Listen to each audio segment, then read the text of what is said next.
Hello guys, आपका मेरे channel smart study में स्वागत है।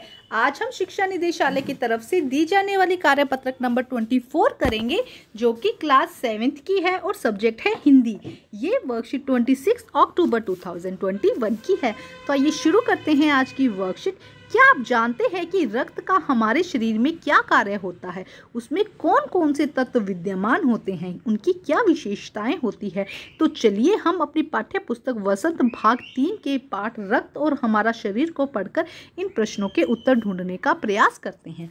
इसी क्रम में आज हम पाठ के अंश को पढ़कर रक्त और हमारे या अपने शरीर के बारे में जानने की अपनी समझ को और अधिक बढ़ाते हैं। देखो क्या कहा गया है कि रक्त और हमारा शरीर। अब इस चैप्टर को हम देखते हैं।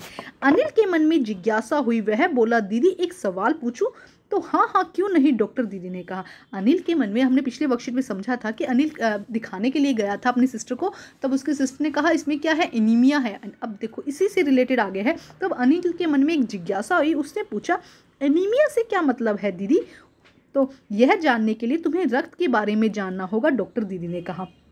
तो इस पर डॉक्टर दीदी ने कहा कि एनीमिया को जानने से पहले तुम्हें रक्त के बारे में जानना होगा कि एक्चुअल में रक्त क्या होता है।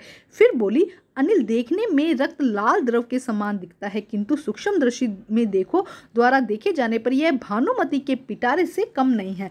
तो दीदी यहाँ पे जो डॉक्टर दीदी है वो कहते हैं कि अगर हम रक्त को वैसे ही देखते हैं तो हमें जो खून होता है हमें कैसा दिखाई देता है, लाल द्रव दिखाई देता है। लेकिन जब हम इसे सूक्ष्मदर्शी में देखते हैं, सूक्ष्मदर्शी का उपयोग क्यों किया जाता है? छोटी चीज़ों को बड़ा देखने के लिए। जब हम सूक्ष्मदर्शी में देखते हैं तो ये भानुमति के पिटारे से कम नहीं है। भानुमति का पिटारा का मतलब है कि मतलब एक छोटी सी चीज़ के अंदर बहुत सारी चीज़ें हो जाना ना। तो छोटी सी जैसे एक बैग के अंदर बहुत सारी चीज़ें हो जाना, तो वो क्या हो जाएगा, भानुमति के पिटारे जैसी है। मोटे तौर पर इसे हम दो भागों में बांट सकते हैं। देखो कितने भागों में बांट सकते हैं, दो भागों में बांट सकते हैं। एक भाग जो तरल है उसे हम प्लाज्मा कहते हैं। ध्यान से समझो, रक्त का एक भाग लिक्विड है, तरल है, उसे हम क्या कहते हैं, प्लाज्मा कहते हैं। और दूसरा वह भाग जिसके अंदर छोटे मोटे कण पाए जाते हैं, जैसे कि लाल रक्त कणिकाएं, सफ़ेद रक्त कणिकाएं, और इसके अलावा ऐसी रंग की कणिकाएं होते हैं जो क्या है, जिनका कोई कलर नहीं होता, जिन्हें प्लेटलेट्स कहते हैं या बिंबाणु कहते हैं। ध्यान से समझो, एक तो क्या मिला, लिक्विड पार्ट मिला जिसे प्लाज्मा कहा गया, और उसके अलावा दूसरा पार्ट क्या है जिसमें अलग अलग कण पाए जाते हैं, जैसे कि लाल रक्त कणिकाएं, सफ़ेद रक्त कणिकाएं या फिर बिंबाणु जिसका कोई कलर नहीं होता। तो अब इससे रिलेटेड बहुत ही आसान यहाँ पर क्वेश्चन आंसर है जिन्हें हम सॉल्व करते हैं। तो आइए देखते हैं क्वेश्चन नंबर 1 क्या कहा गया कि एनीमिया से आप क्या समझते हैं? एनीमिया का अर्थ है शरीर में खून की कमी होना या रक्त की कमी होना। तो फर्स्ट क्वेश्चन का आंसर हो जाएगा कि शरीर में रक्त की कमी हो जाना। प्रश्न नंबर 2, भानुमति का पिटारा मुहावरे में वाक्य का प्रयोग कर अर्थ लिखना। आपको वाक्य का प्रयोग करना है। भानुमति के पिटारे का अर्थ क्या है? पहले तो बहुत सारी वस्तुएं होना एक ही पात्र के अंदर, ठीक है, भांति भांति की चीज़ों का वाला एक पात्र। अब इसका मुहावरे का प्रयोग कैसे कर सकते हैं? मेरी माँ मेरे लिए भानुमति के पिटारे से कम नहीं है, क्योंकि मुझे जो भी चाहिए होता है वह मुझे पल भर में दे देती है। तो मेरी माँ क्या है, मेरे लिए भानुमति के पिटारे से कम नहीं है। मैंने जो चीज़ मांगी मेरी माँ मुझे वो दे देती है।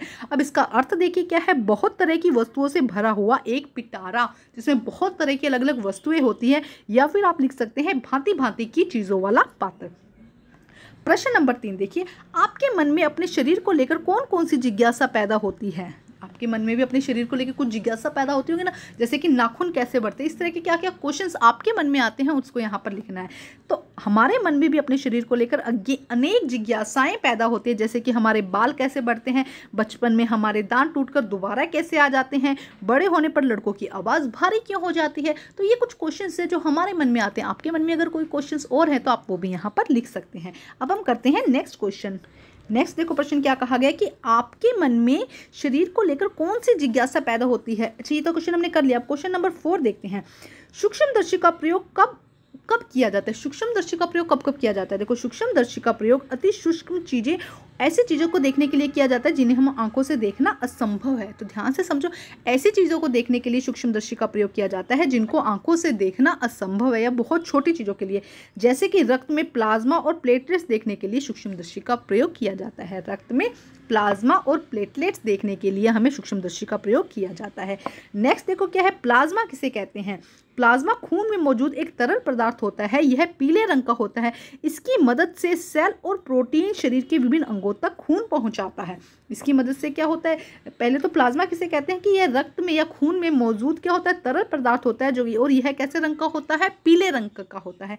इसकी मदद से सेल्स, यहाँ पे आप कोशिका लिख दीजिएगा, इसकी मदद से कोशिकाएं प्रोटीन और शरीर के विभिन्न भागों तक क्या करती हैं, खून पहुंचाती हैं। यहाँ पर आप इतना ये क्वेश्चन करेंगे। Question number 5। तो ये थी आपकी बहुत ही आसान सी वर्कशीट जो कि साइंस से रिलेटेड है। वर्कशीट को कंप्लीट करके अपने टीचर से चेक करवाइए और प्लीज़ मेरे चैनल को लाइक कीजिए, सब्सक्राइब कीजिए और शेयर कीजिए। Thank you guys.